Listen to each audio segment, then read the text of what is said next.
Hello दोस्तों, नमस्कार। मैं भी एक आप सभी का बहुत बहुत स्वागत करता हूं आपके अपने इस स्वरूप परिवार में।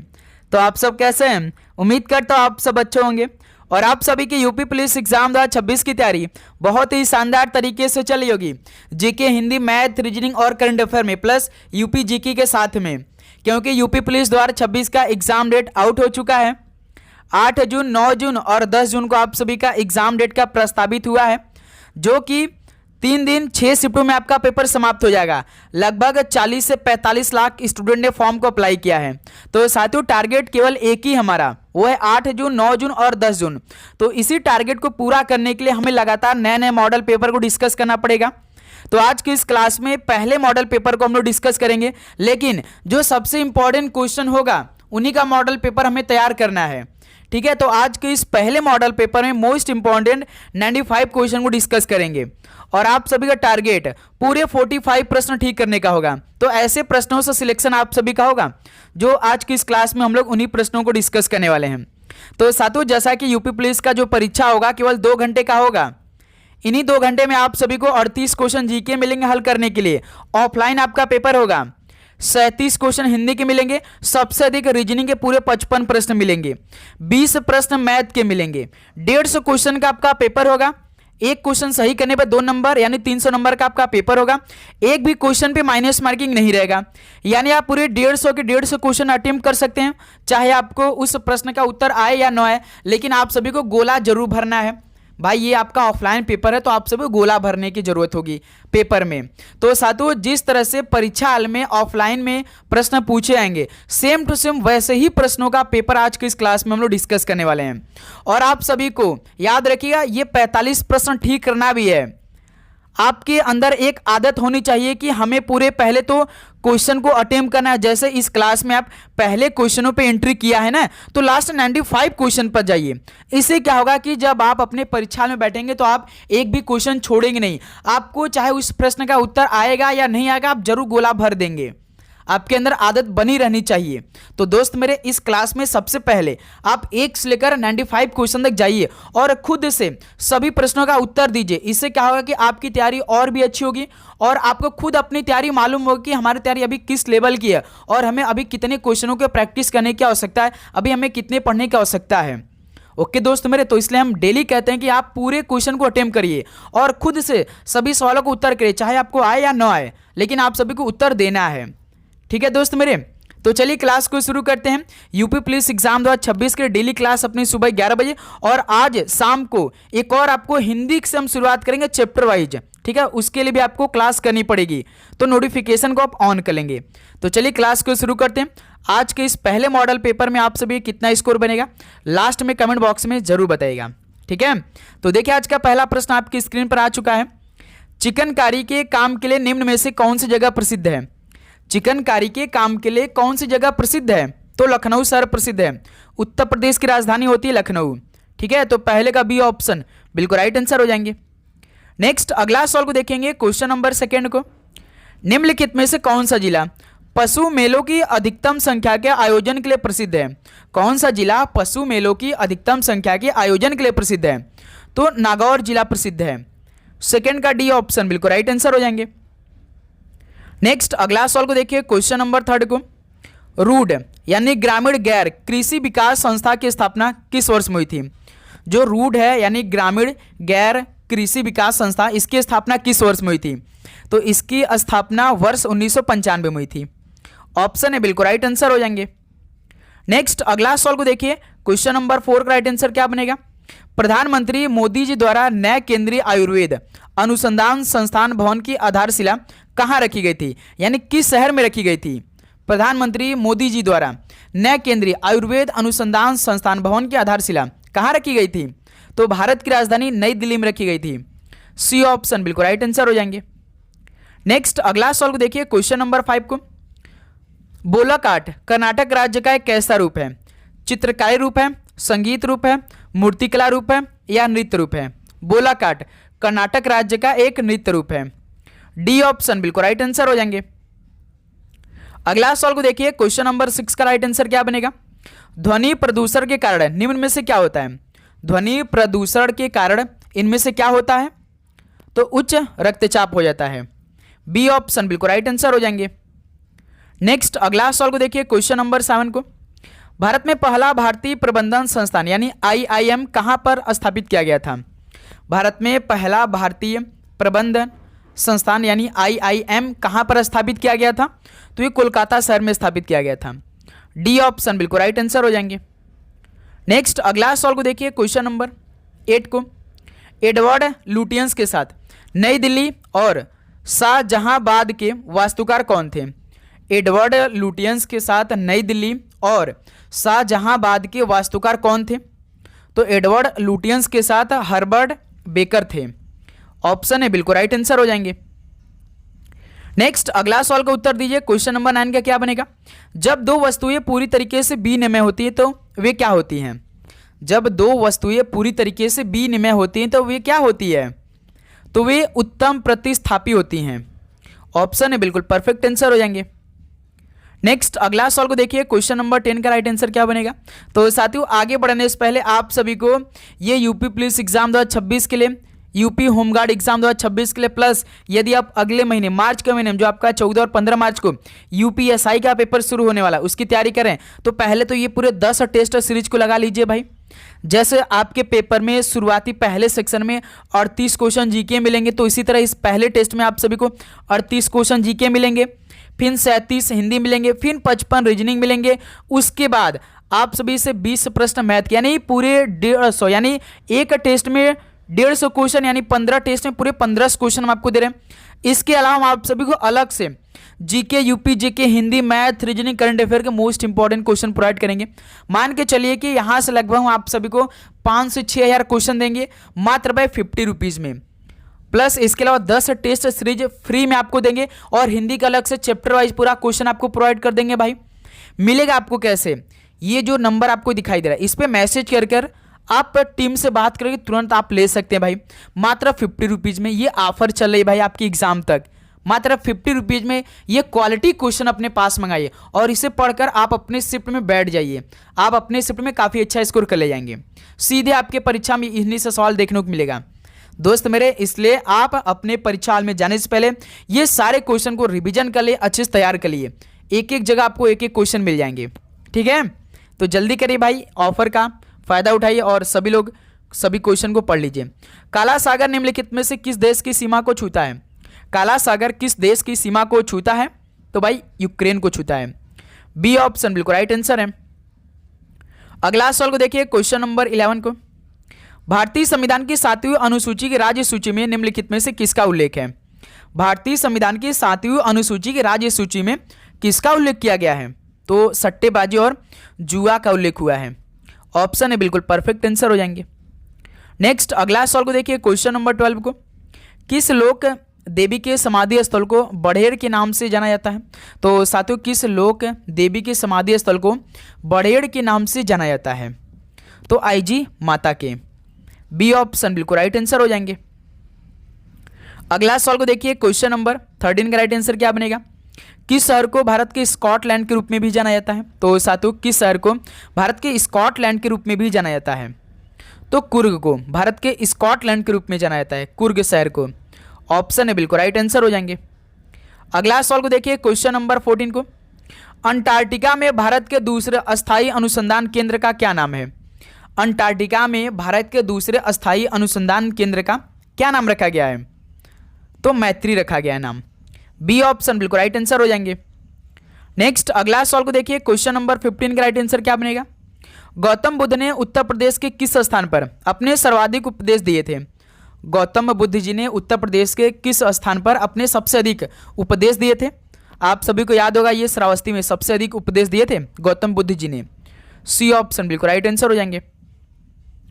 अगला सवाल को देखिए, क्वेश्चन नंबर 16, शीत युद्ध काल में कौन सी दो विचारधाराएं संघर्ष में शामिल थी? शीत युद्ध काल में कौन सी दो विचारधाराएं संघर्ष में शामिल थी? तो एक साम्यवादी और एक पूंजीवादी, ये दो विचारधाराएं संघर्ष में शामिल थी। ऑप्शन है बिल्कुल परफेक्ट आंसर हो जाएंगे। अगला सवाल को देखिए, क्वेश्चन नंबर 17 का राइट आंसर क्या बनेगा? क्षमता के हिसाब से भारत के सबसे बड़े परमाणु ऊर्जा केंद्र का नाम बताइए। क्षमता के हिसाब से भारत के सबसे बड़े परमाणु ऊर्जा केंद्र का नाम बताइए। क्या है भाई? तो कुडनकुलम है। डी ऑप्शन बिल्कुल राइट आंसर हो जाएंगे। और साथियों यदि आप चैनल पे नए हैं तो सब्सक्राइब करके नोटिफिकेशन को ऑन करिए, क्योंकि ये क्लास आपके पूरे एग्जाम तक चलेगी। और आप जानते हैं कि सुबह 11 बजे अपनी तैयारी हम लोग मिलकर यूट्यूब पर फ्री बहुत ही शानदार तरीके से करें। डेली क्लास में आप सभी को टारगेट मिल रही है, तो साथियों आप चैनल को सब्सक्राइब करिए और नोटिफिकेशन को ऑन करिए कि क्लास अपलोड हो तो पहला नोटिफिकेशन आप सभी के पास है। यदि आप टाइमिंग भूल गए हो तो क्लास अपलोड होगी तो पहला नोटिफिकेशन आप सभी के पास चली जाएगी, तो आपको मालूम हो जाएगी और आप क्लास अटेंड कर लेंगे। ठीक है, और आज से 2-2 क्लास आएगी, तो इसके लिए भी आपको क्लास डेली करनी, अच्छी तरीके से सारे प्रश्नों को तैयार भी करना है। निम्न में से किस शासक ने मंदसौर का किला बनवाया था? किस शासक ने मंदसौर का किला बनवाया? तो अलाउद्दीन खिलजी ने बनवाया था। ऑप्शन है बिल्कुल राइट आंसर हो जाएंगे। नेक्स्ट अगला सवाल को देखिए, क्वेश्चन नंबर 19 को। 1954 में भारत ने किस देश से मित्रता व व्यापार की संधि की जिसकी प्रस्तावना में पंचशील के सिद्धांत शामिल थे? 1954 में भारत ने किस देश से मित्रता व व्यापार की संधि की जिसकी प्रस्तावना में पंचशील के सिद्धांत शामिल थे? तो आप सभी को मालूम होगा कि जो पंचशील का हस्ताक्षर हुए थे वो भारत और चीन के बीच में हुआ था। तो सी ऑप्शन बिल्कुल परफेक्ट आंसर हो जाएंगे। अगला सवाल को देखिए, क्वेश्चन नंबर 20 को। निम्नलिखित में से कौन सा एक रासायनिक परिवर्तन है? इनमें से कौन सा एक रासायनिक परिवर्तन है? तो लोहे में जंग लगना है एक रासायनिक परिवर्तन है। सी ऑप्शन बिल्कुल राइट आंसर हो जाएंगे। नेक्स्ट अगला सवाल को देखिए, क्वेश्चन नंबर 21 को। वॉशिंग मशीन का कार्य का सिद्धांत क्या है? वॉशिंग मशीन के कार्य का सिद्धांत इनमें से क्या होता है भाई? अपकेंद्रीकरण है। ऑप्शन है बिल्कुल परफेक्ट आंसर हो जाएंगे। अगला सवाल को देखिए, क्वेश्चन नंबर 22 को। सरकार कितनी फसलों के लिए न्यूनतम समर्थन मूल्य प्रदान करती है? सरकार कितनी फसलों के लिए न्यूनतम समर्थन मूल्य प्रदान करती है? तो पूरे 22 फसलों के लिए, पूरे 22, एक सेकंड 22, यानी सी ऑप्शन परफेक्ट आंसर होगा। ठीक है, ध्यान रखिएगा आप लोग। नेक्स्ट अगला सवाल को देखिए, क्वेश्चन नंबर 23 को। भारत में न्यायिक प्रणाली में अदालतों का एक पदानुक्रम शामिल है जिसमें सबसे सर्वोच्च कौन से हैं भाई? कौन सा पंचायत सबसे सर्वोच्च है? भारत में न्यायिक प्रणाली में अदालतों का एक पदानुक्रम शामिल है जिसमें सबसे सर्वोच्च कौन सा है? तो जिसमें उच्चतम न्यायालय सबसे सर्वोच्चतम है भाई। ऑप्शन बिल्कुल राइट आंसर हो जाएंगे। अगला सवाल को देखिए, क्वेश्चन नंबर 24 को। हरियाणा के किस जिले में राष्ट्रीय पशु आनुवांशिकी संस्थान स्थित है? हरियाणा के किस जिले में राष्ट्रीय पशु आनुवांशिकी संस्थान स्थित है? तो ये करनाल जिले में स्थित है। बी ऑप्शन बिल्कुल राइट आंसर हो जाएंगे। नेक्स्ट अगला सवाल को देखिए, क्वेश्चन नंबर 25 का राइट आंसर क्या बनेगा? सिस्मोग्राफ का उपयोग क्या मापने के लिए किया जाता है? सिस्मोग्राफ का उपयोग क्या मापने के लिए किया जाता है? तो भाई भूकंप मापने के लिए किया जाता है। सी ऑप्शन बिल्कुल परफेक्ट आंसर हो जाएंगे। अगला सवाल को देखिए, क्वेश्चन नंबर 26 को। निम्नलिखित में से कौन सा देश G7 का सदस्य नहीं है? तो इनमें से कौन सा देश G7 का सदस्य नहीं है? जैसे कनाडा है, फ्रांस है, जर्मनी है, लेकिन रूस नहीं है। तो यही बी ऑप्शन बिल्कुल राइट आंसर हो जाएंगे। अगला सवाल को देखेंगे, क्वेश्चन नंबर 27 को। निम्नलिखित में से कौन आंतरिक ग्रह नहीं है? आंतरिक ग्रह की बात करें, जैसे बुध है, शुक्र है, पृथ्वी है, बृहस्पति, ये आंतरिक ग्रह नहीं आता है। तो डी ऑप्शन बिल्कुल राइट आंसर हो जाएंगे। नेक्स्ट अगला सवाल को देखिए, क्वेश्चन नंबर 28। विधान चंद्र राय पुरस्कार किस विषय में दिया जाता है? विधान चंद्र राय पुरस्कार किस विषय में सबको प्रदान किया जाता है? तो औषधि विषय में प्रदान किया जाता है जो विधान चंद्र राय पुरस्कार है। ऑप्शन बी बिल्कुल राइट आंसर हो जाएंगे। अगला सवाल को देखिए, क्वेश्चन नंबर 29। तुलसीकृत विनय पत्रिका की भाषा कौन सी है? तुलसीकृत विनय पत्रिका की भाषा इनमें से कौन सी है? तो ब्रज भाषा में है। ऑप्शन बी बिल्कुल परफेक्ट आंसर हो जाएंगे। अगला सवाल को देखिए, क्वेश्चन नंबर 30। नीचे एक शब्द दिया गया है, दिए गए विकल्पों में से पर्यायवाची शब्द को चिन्हित करिए। यानी तोय का पर्यायवाची क्या बनेगा? वाणी नहीं, वायु, जल हो जाएगा। तोय का पर्यायवाची जल होगा। डी ऑप्शन बिल्कुल राइट आंसर हो जाएंगे। ओके, अगला सवाल को हल करिए, क्वेश्चन नंबर 31 का राइट आंसर। सादर शब्द में कौन सा समास है? सादर शब्द में कौन सा समास लगा है? तो इसमें अव्ययी भाव समास लगा है। सी ऑप्शन अव्ययी भाव बिल्कुल परफेक्ट आंसर हो जाएंगे। अगला सवाल को देखिए, क्वेश्चन नंबर 32 को। निम्नलिखित विकल्पों में से जिसे वाणी द्वारा कहा ना जा सके वाक्यांश के लिए एक सार्थक शब्द क्या होगा? जिसे वाणी द्वारा कहा ना जा सके इस सार्थक शब्द क्या, यानी इस वाक्यांश के लिए एक सार्थक शब्द क्या बनेगा? तो अनिर्वचनीय बोला जाएगा। ठीक है, ऑप्शन सी अनिर्वचनीय, जो कि जिसे वाणी द्वारा कहा ना जा सके, इसके लिए एक सार्थक शब्द बनेगा अनिर्वचनीय। ठीक है। नेक्स्ट अगला सवाल को देखिए, क्वेश्चन नंबर 33। जब एक ही ध्वनि का द्वित्व हो जाए तब वह क्या कहलाता है? जब एक ही ध्वनि का द्वित्व हो जाए तब वह क्या कहलाता है? तब वह युग्मक ध्वनिया कहलाता है। बी ऑप्शन बिल्कुल राइट आंसर हो जाएंगे। अगला सवाल को देखिए, क्वेश्चन नंबर 34। वाह तुम तो कलाकार निकले, इस वाक्य में कौन कौन से अव्यय हैं? वाह तुम तो कलाकार निकले, इस वाक्य में कौन कौन से अव्यय हैं? इसमें देखिए एक निपात है और एक विस्मय सूचक है। सी ऑप्शन बिल्कुल परफेक्ट आंसर हो जाएंगे। नेक्स्ट अगला सवाल को देखिए, क्वेश्चन नंबर 35 को। गढ़ों की संख्या कितनी मानी गई है? तो दोस्त मेरे बस आप गढ़ों की संख्या याद कर लीजिए, गढ़ कौन कौन उसको नहीं याद करना है, बस ये गढ़ों की संख्या कितनी मानी गई इसे तैयार कर लेना है। तो पूरे 8 मानी गई हैं। ठीक है, बी ऑप्शन बिल्कुल राइट आंसर हो जाएंगे।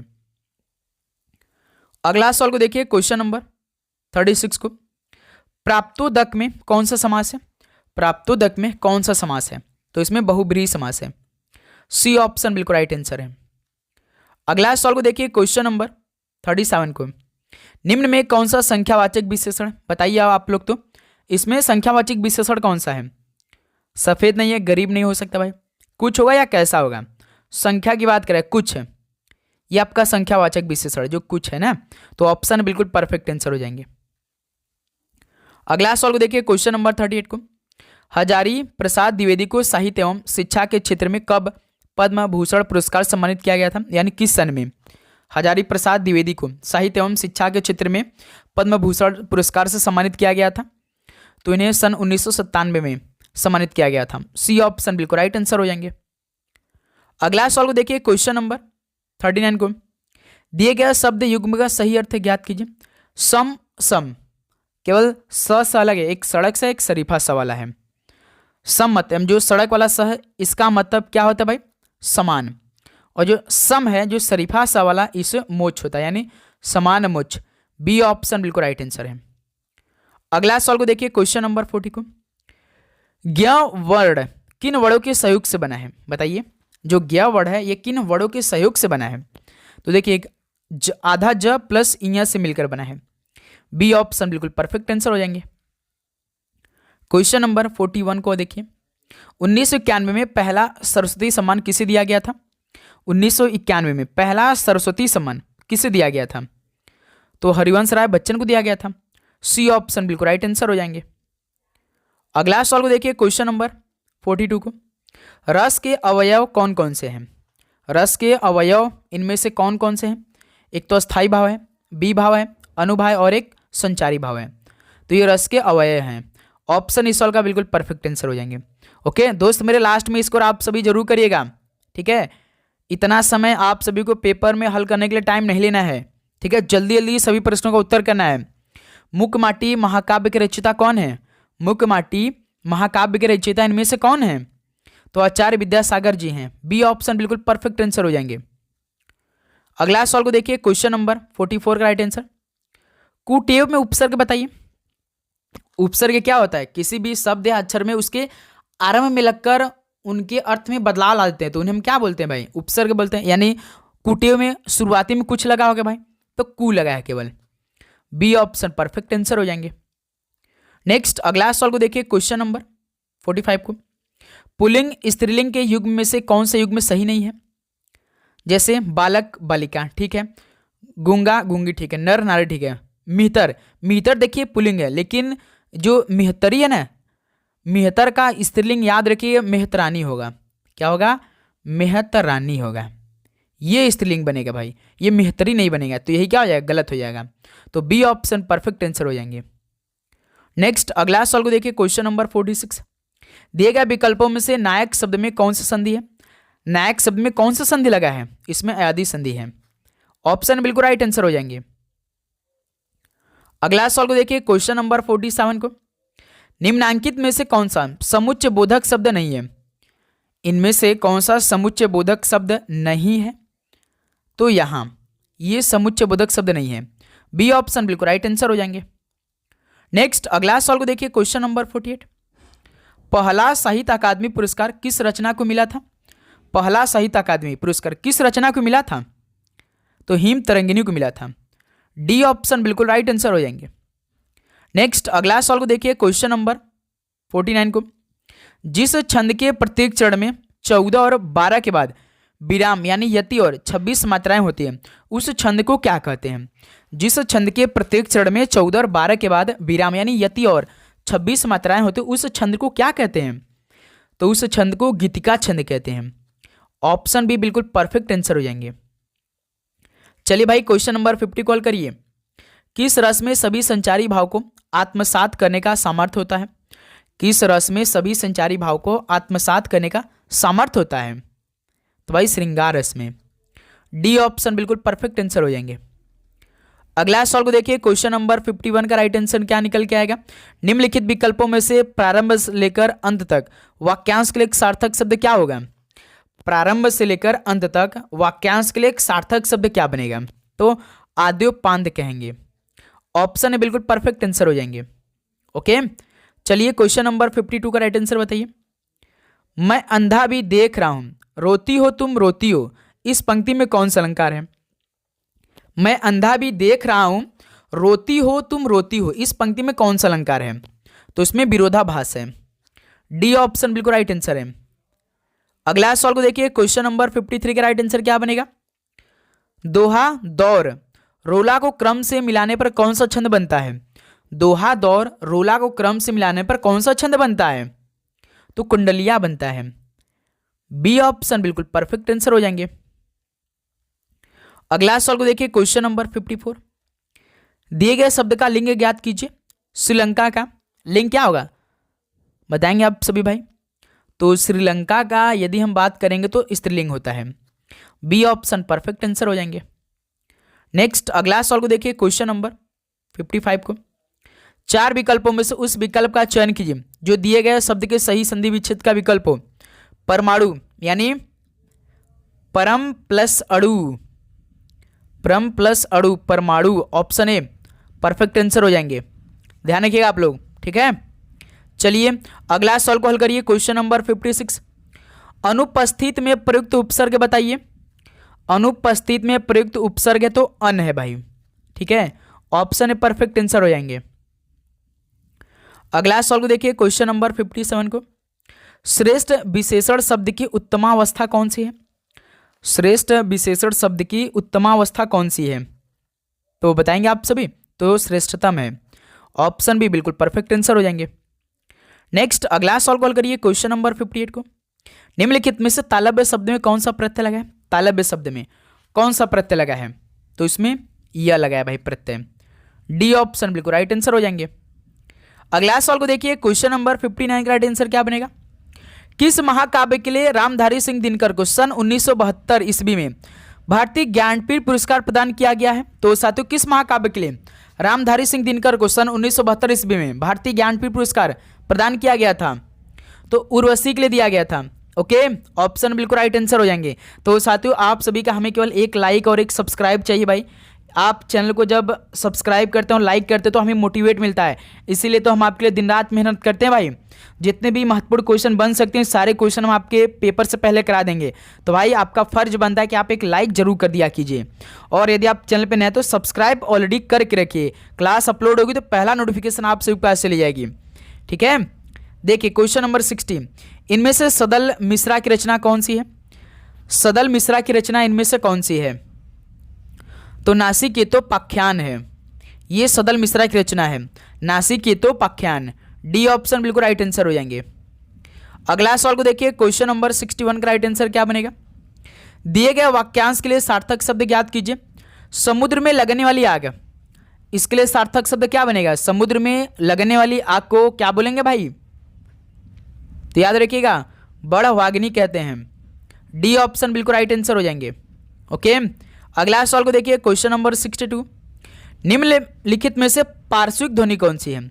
हमें याद रखिएगा, जो पार्श्विक ध्वनि होता है वो ल होता है, लरी जो होता है ये पार्श्विक ध्वनि है। बी ऑप्शन बिल्कुल परफेक्ट आंसर हो जाएंगे। अगला सवाल को देखिए, क्वेश्चन नंबर 63 को, धरा, धारा का सही अर्थ क्या होगा?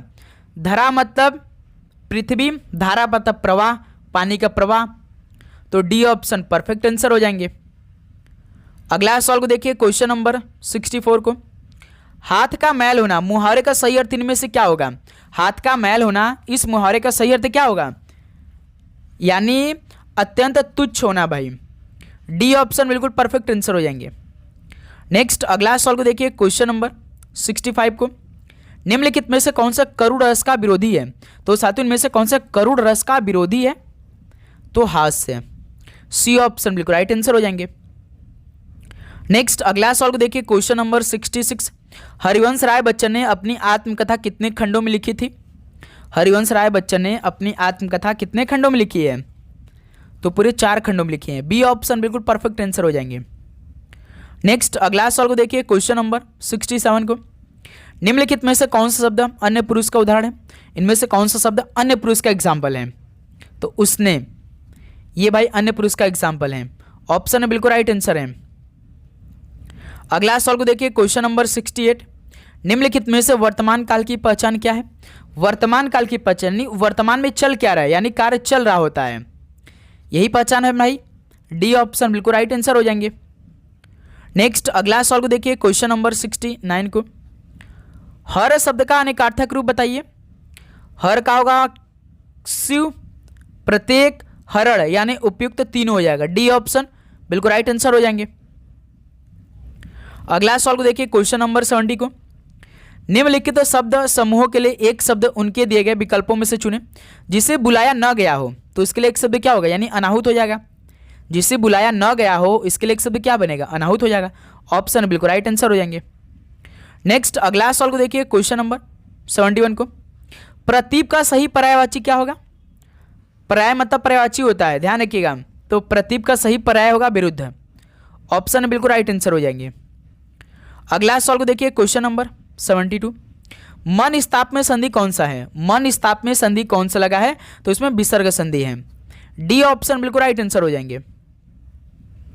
अगला सवाल को देखिए, क्वेश्चन नंबर 73 को, ऋत ऋतु शब्द युग में क्या अर्थ भेद है? ऋत ऋतु, ऋत का मतलब एक तरह का आपका सत्य होता है और ऋतु मतलब मौसम होता है भाई। तो सत्य और मौसम। डी ऑप्शन बिल्कुल परफेक्ट आंसर हो जाएंगे। नेक्स्ट अगला सवाल को देखिए, क्वेश्चन नंबर 74 को, निम्नलिखित में से कौन भारतीय ज्ञानपीठ पुरस्कार प्राप्त रचना नहीं है? इनमें से कौन भारतीय ज्ञानपीठ पुरस्कार प्राप्त रचना नहीं है? तो दीपशिखा नहीं है। सी ऑप्शन बिल्कुल परफेक्ट आंसर हो जाएंगे। ओके साथियों, लास्ट में स्कोर आप जरूर करिएगा, अपना स्कोर काउंट करते चलिएगा। क्वेश्चन नंबर 75 देखिए, निम्न शब्द के पर्याय के लिए दिए गए 4 विकल्पों में से उचित विकल्प चुनिए। ओहार का बताइए पर्यायवाची शब्द क्या बनेगा? तो ओहार का मतलब कि पर्दा, जो हम लोग पर्दा कहते हैं ना, अपने घरों में पर्दा लगा रहता है ना, तो ये ओहार का पर्यायवाची पर्दा होगा। बी ऑप्शन परफेक्ट आंसर हो जाएंगे। क्वेश्चन नंबर 76 देखिए, निम्न में से एक वचन शब्द का उदाहरण बताइए। एक वचन शब्द का एग्जाम्पल इनमें से कौन सा है? तो भाई सज्जनता। बी ऑप्शन बिल्कुल परफेक्ट आंसर हो जाएंगे। ठीक है, नेक्स्ट अगला सवाल को देखिए, क्वेश्चन नंबर 77 को, स्पर्श संघर्षी व्यंजन ध्वनि कौन सी है? स्पर्श संघर्षी व्यंजन ध्वनि इनमें से कौन सा है? तो झ। डी ऑप्शन बिल्कुल राइट आंसर हो जाएंगे। अगला सवाल को देखिए, क्वेश्चन नंबर 78, उत्तर प्रदेश में कितने पशु चिकित्सा अस्पताल हैं? तो साथियों उत्तर प्रदेश में टोटल कितने पशु चिकित्सा अस्पताल हैं? तो पूरे 2200 पशु चिकित्सा अस्पताल है उत्तर प्रदेश में। ऑप्शन बिल्कुल राइट आंसर हो जाएंगे। अगला सवाल को देखिए, क्वेश्चन नंबर 79 को, उत्तर प्रदेश में माचिस निर्माता उद्योग का प्रमुख केंद्र कौन सा है? उत्तर प्रदेश में माचिस निर्माता उद्योग का प्रमुख केंद्र इनमें से कौन सा है? तो याद रखिएगा बरेली है। सी ऑप्शन बिल्कुल राइट आंसर हो जाएंगे। ओके, अगला सवाल कॉल करिए, क्वेश्चन नंबर 80 को, संसद द्वारा पारित एक अधिनियम किसके अनुमोदन के बाद ही अधिनियमित किया जाता है? संसद द्वारा पारित एक अधिनियम किसके अनुमोदन के बाद ही अधिनियमित किया जाता है? तो याद रखिएगा राष्ट्रपति के अनुमोदन के बिना नहीं हो सकता है। बी ऑप्शन बिल्कुल परफेक्ट आंसर हो जाएंगे। अगला सवाल कॉल करिए, क्वेश्चन नंबर 81 को, स्टैंडर्ड इंटरनेट प्रोटोकॉल इनमें से कौन सा है? स्टैंडर्ड इंटरनेट प्रोटोकॉल, तो टीसीपी है, एक आईपी है। ऑप्शन बिल्कुल राइट आंसर हो जाएंगे।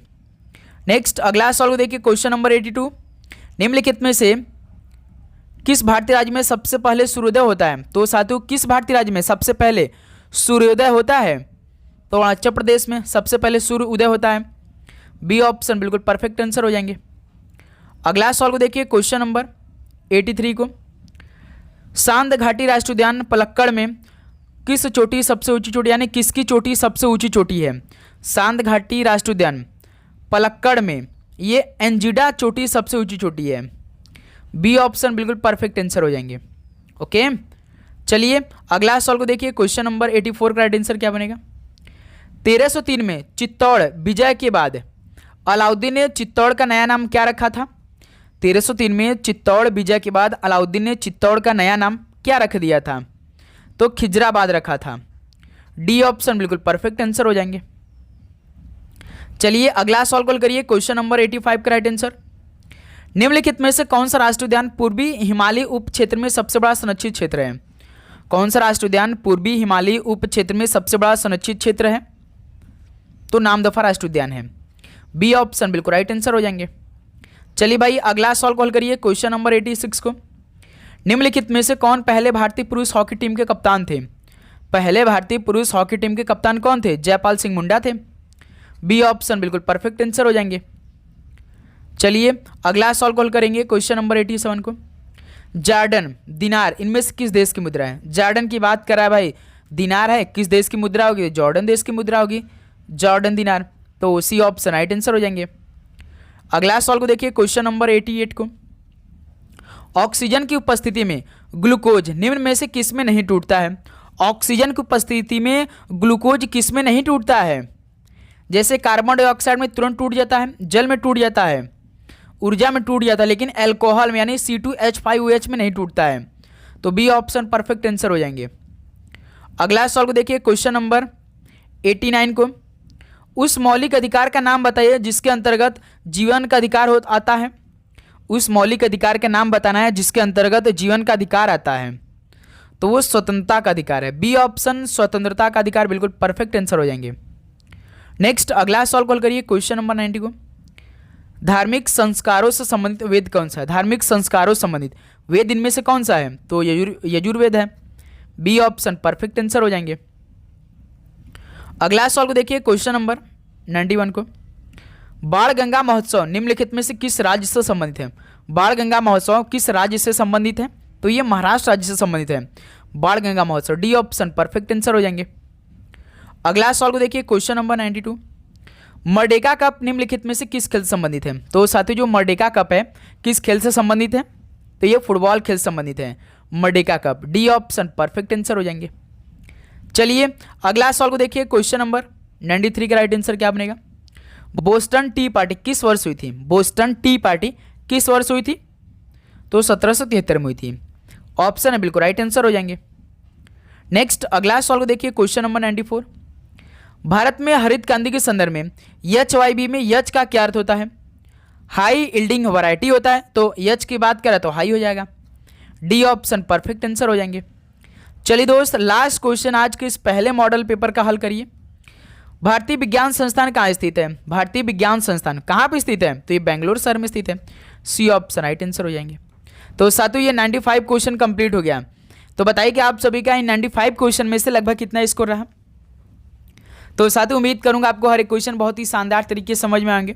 यदि आप सभी को किसी भी प्रश्न पे डाउट हो तो कमेंट सेक्शन में जरूर बताइएगा। डाउट लेकर आप बिल्कुल भी नहीं चलेंगे। ओके दोस्त मेरे, लगातार इसी तरह क्लास आएगी। आप चैनल को सब्सक्राइब करिए, नोटिफिकेशन को ऑन करिए, ठीक है, और अपना रिवीजन करिए, अच्छे से मेहनत खूब करिए भाई। मॉक टेस्ट यदि अभी तक आप लोग नहीं लगा रहे तो भाई मॉक टेस्ट लगाना शुरू कर दिए। सिलेक्शन का आपका जो मेन एम होगा वो आपका टेस्ट बुक पर आप कोई भाई परचेस कर लीजिए, वहाँ से आपका लगाइए मॉक टेस्ट, डेली एक एक लगाइए, ठीक है। तो चलिए इस क्लास को यहीं पे समाप्त करते, मिलते हैं साथ ही एक और नई क्लास में। आप सभी को जय हिंद, जय भारत, पढ़ाई करते रहिए। ऑल द वेरी बेस्ट, धन्यवाद।